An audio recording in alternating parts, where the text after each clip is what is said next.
All right, guys, we're here to talk about why Bitcoin mathematically has to hit an all-time high after the halving.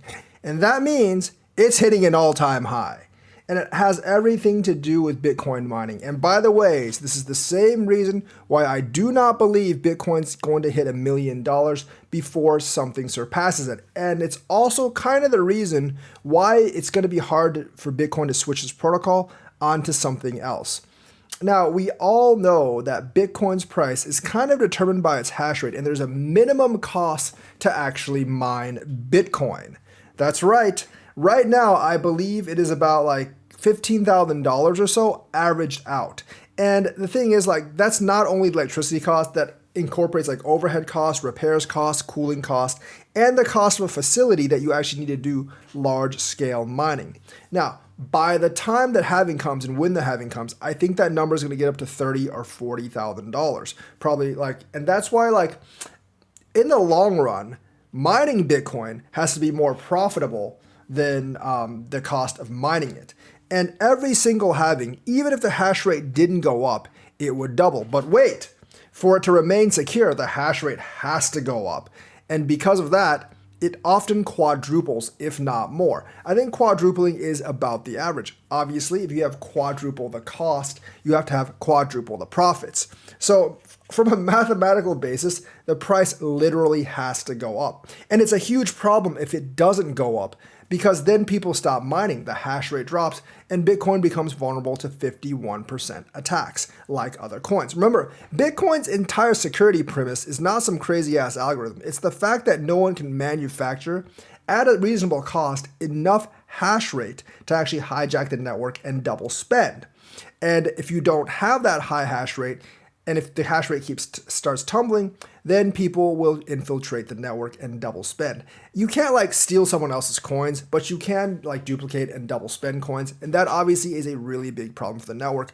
And the only way to really stop that is to actually keep the hash rate high. Of course, keeping the hash rate high, keeping it consistently growing, means roughly you have to quadruple the price every 4 years. If you don't, then everything will fall apart and the whole thing just goes up in flames. That's why mathematically, Bitcoin absolutely has to reach a new all-time high every 4 years.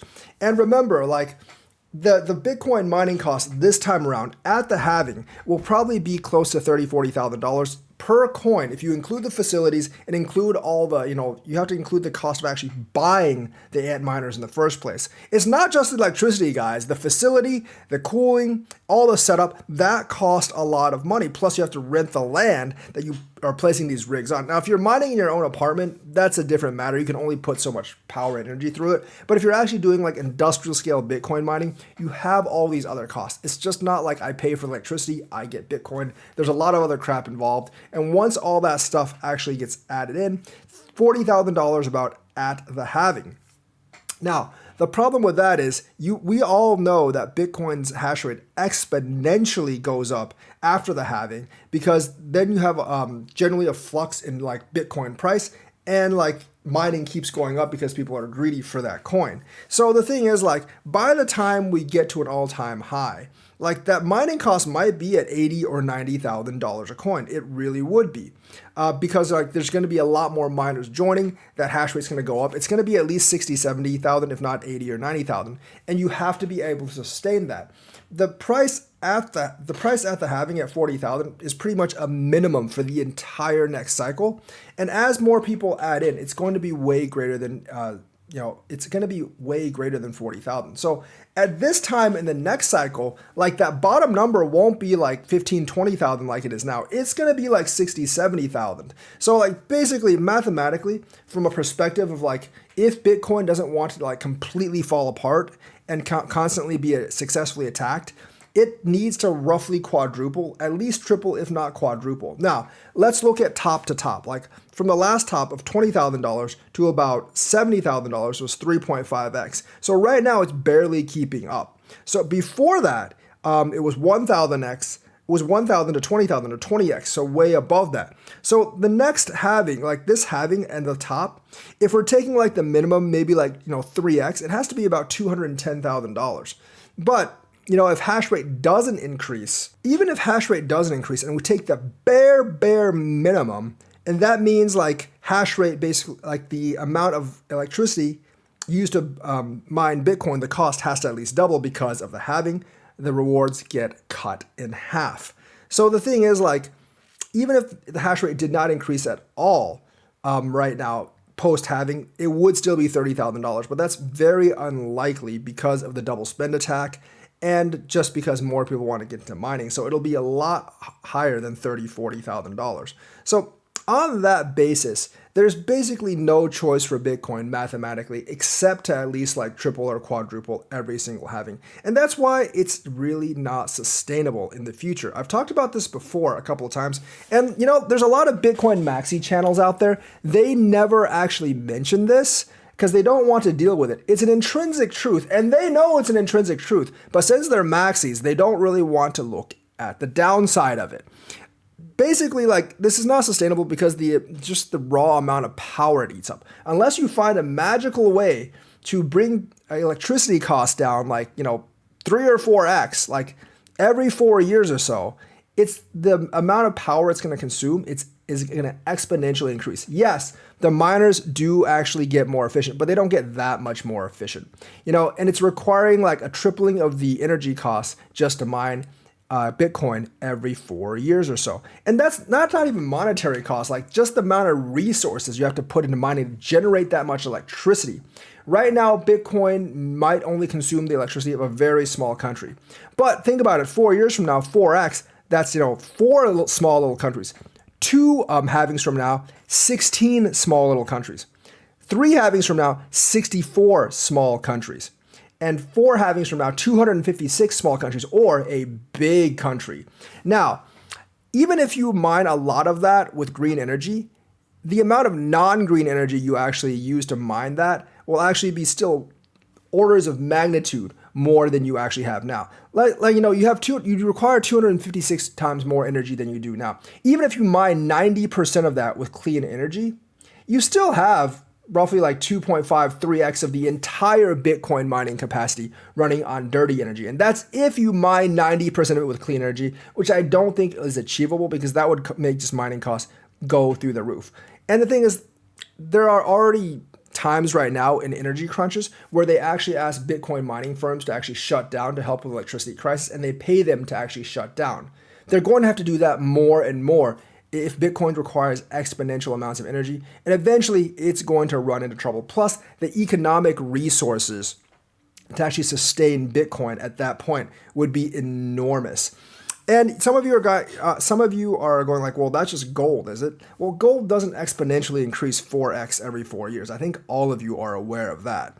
And plus, gold has another thing going for it that Bitcoin doesn't. Remember, gold is actually necessary for manufacturing like electronics and a lot of goods, teeth fillings, jewelry, and stuff like that. Like, to manufacture this laptop and other electronics, you need gold. So there's actually a base demand for gold.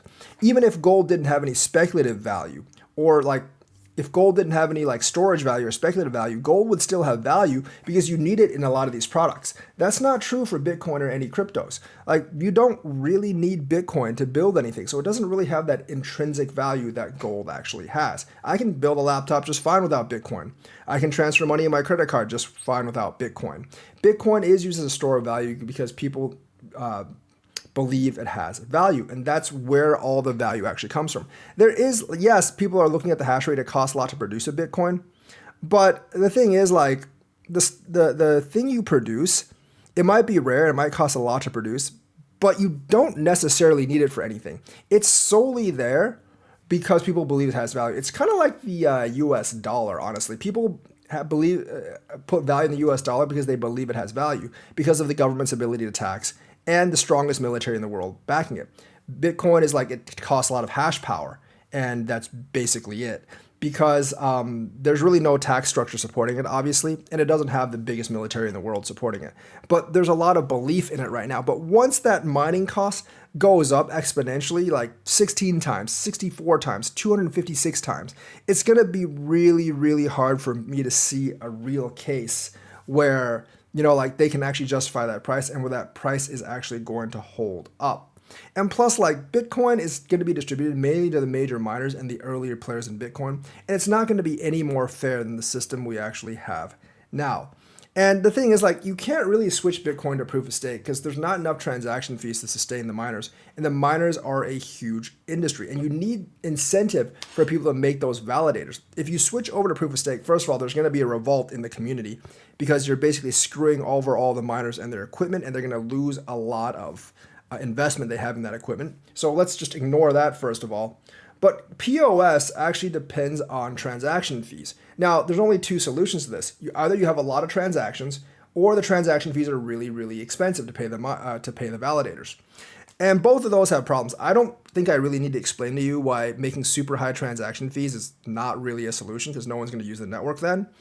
But the second one is having a lot of transactions. That doesn't work on Bitcoin. You know why? Because Bitcoin doesn't scale. They would have to rewrite the entire thing. It maxes out literally at like 7 or 14 TPS right now. And there's nowhere going to be near enough transactions to maintain or give incentive to the people validating the network. So that's really just not viable at this point. And the thing is, you're thinking about Lightning L2. Yeah, but people who use Lightning don't really pay that fee. So that doesn't really help the validators. So Bitcoin really can't successfully transfer over to proof of stake because like there's just not enough fees at that point.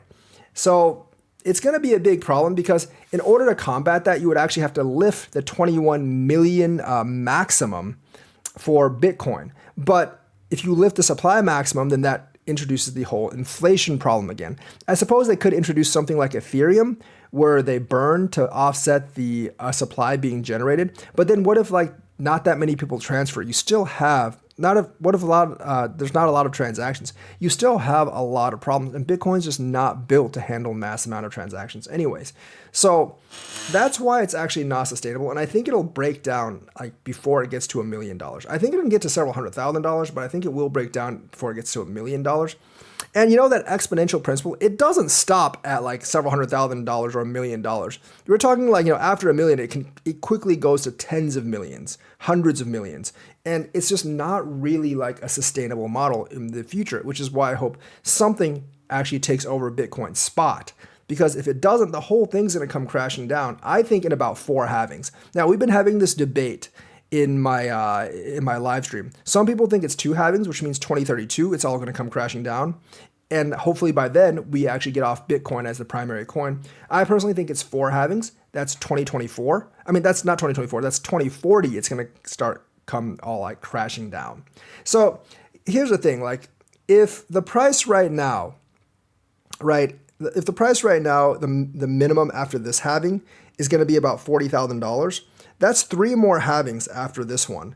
And 4 to the third power is 64. So 64 times 40,000, that's over $1 million. And that's the minimum you need to even offset the costs. So you can see why this isn't really going to work. Just the raw consumption of power and the money required to actually fuel that power. So you should be happy because they definitely can sustain it after this halving, which means you're almost guaranteed a new all-time high that's significantly above the old all-time high of $70,000.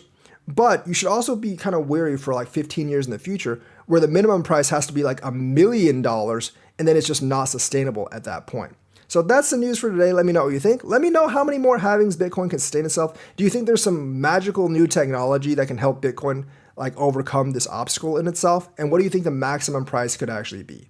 So that's it for today. Let me know what you think. Like and subscribe, hit that bell notifications button, and I will see you guys next time.